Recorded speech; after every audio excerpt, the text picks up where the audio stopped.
why don't you run upstairs and play? Yeah, I will. Only I want Dad to see my pictures first.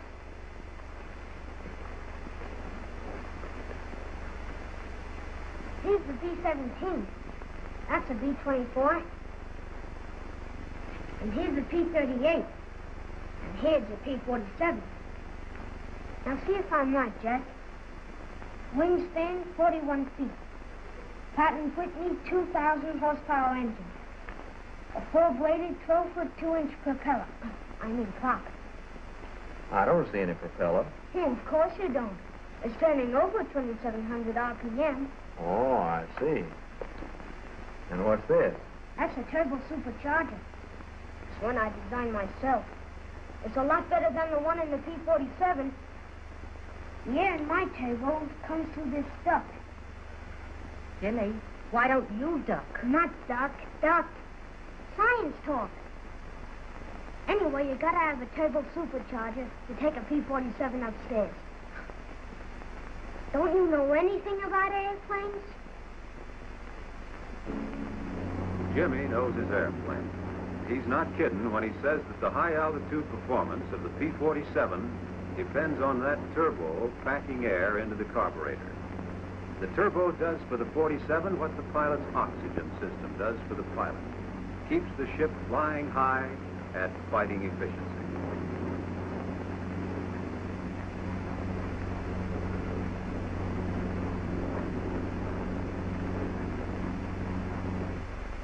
The turbo in your 47 is simple in operation, much simpler than Jimmy. The actual compressing of air is done back here in the rotor. Exhaust gases turn the bucket wheel, which drives the impeller of the compressor.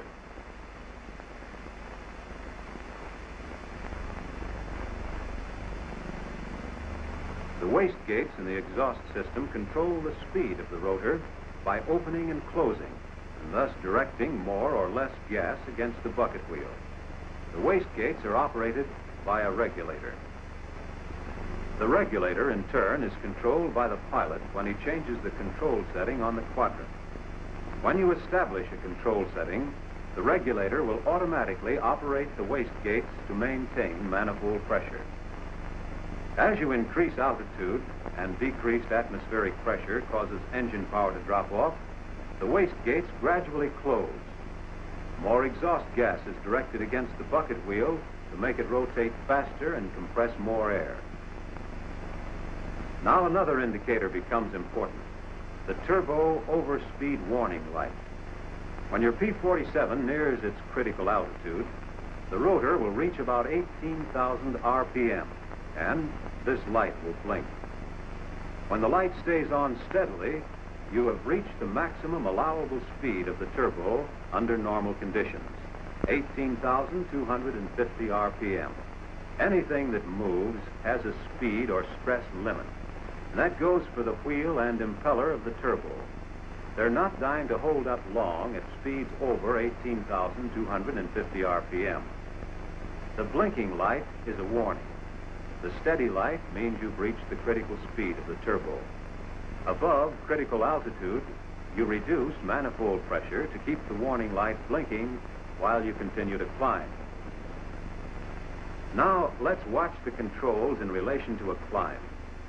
The turbo light begins to flicker. Turbo speed is increasing. When turbo speed reaches 18,250 RPM, the light comes on steady. The pilot reduces power to the point at which the light flickers. He keeps reducing power as may be necessary to keep the light flickering throughout his climb. That's all he has to remember. Keep that light blinking. In P-47 D5s and subsequent models, the water injection system gives war emergency power for limited periods, increasing horsepower and rate of climb beyond military power limits. With water injection, you'll build up approximately 56 inches of manifold pressure and develop 2,300 horsepower. Water injection will increase your speed about 20 miles an hour. Save water injection for emergency. Think of it just the way you do your guns.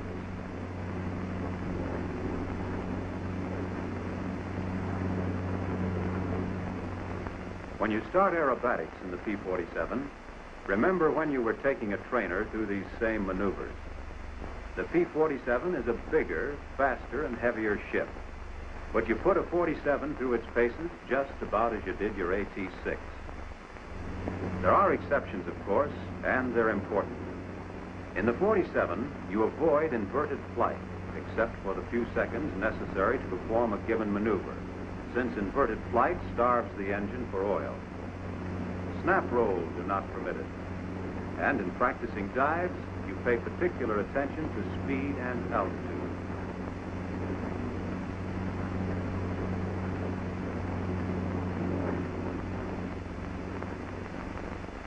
The P-47 can reach a speed of 500 miles per hour indicated from an altitude of 10,000 feet or below.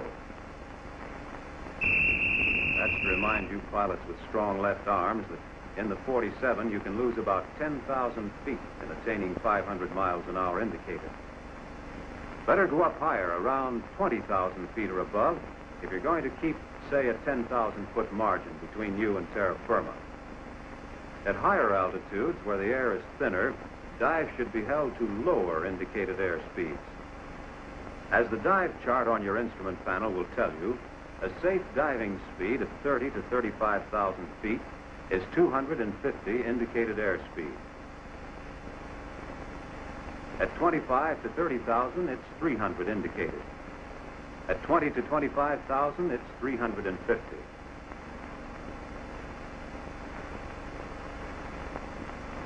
At 15 to 20,000, it's 400.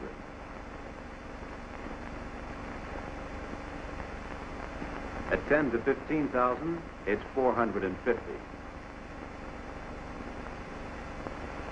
And at sea level to 10,000 feet, it's 500, which you'll remember is not recommended for a steep dive in training. These are speeds at which you'll find handling characteristics of the P-47 to be normal. The P-47 can be pushed into speeds of compressibility where a breakdown of airflow occurs. And under such conditions, you may experience a temporary loss of control until you've dropped to denser air. When you dive the P-47, your cowl flaps should be closed. Oil and intercooler shutters in neutral. Your plane is trimmed for level flight. When you come back on the throttle, you'll do it gradually, bringing the throttle back just enough to keep from overboosting the engine. In your first dives, take it easy. Get on to this airplane's diving characteristics.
You do the loop in the 47 just the way you did in your training planes.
In the slow roll, as in all your aerobatics, give yourself plenty of altitude. Put the nose on a point and keep her rolling.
The Immelman.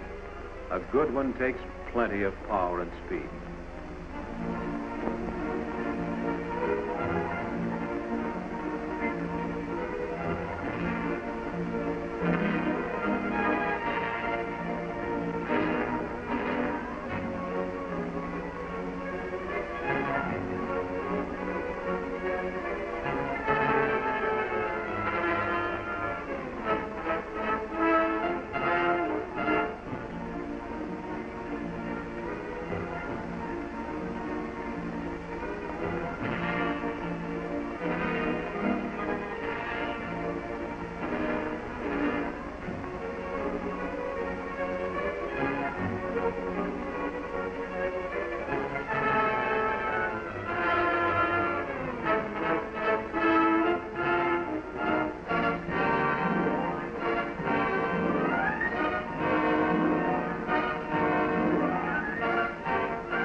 To spin the 47, stall it and then kick it into the spin as you would any other airplane.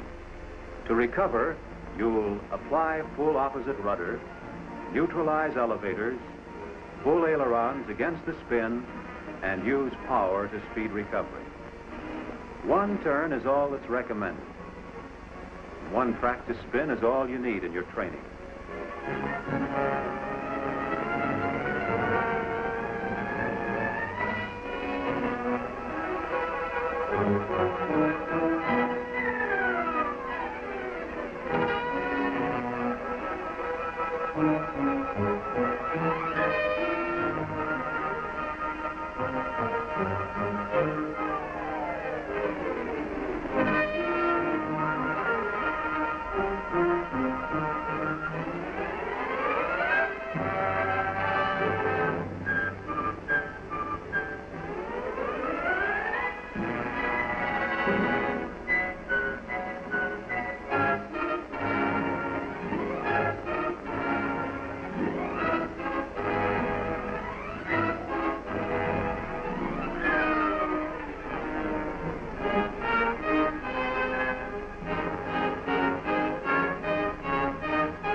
In the half roll or split S, you'll pick up speed fast when you start your dive. Always do this maneuver with plenty of altitude and always with power off, spelled O-double-F. For skeptical pilots, we draw a diagram.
Here is an airplane to fight in. With all its speed and performance, with all its fighting punch, the Thunderbolt handles the way you like them.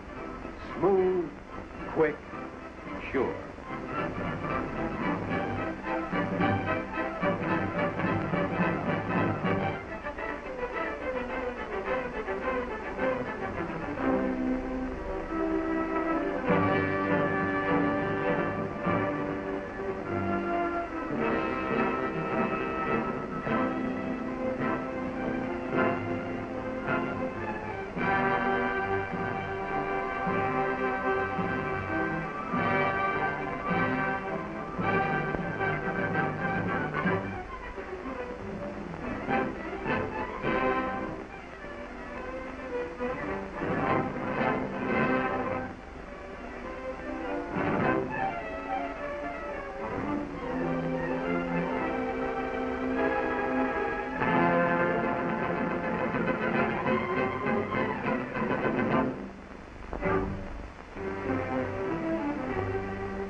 The aerobatics you do in the P-47 are a prelude to combat. When you're flying the Thunderbolt, you've got an airplane strapped to your pants that's designed to chase the enemy out of the sky. It takes two to do the job, the airplane and the pilot. To pilots of the P-47, good hunting.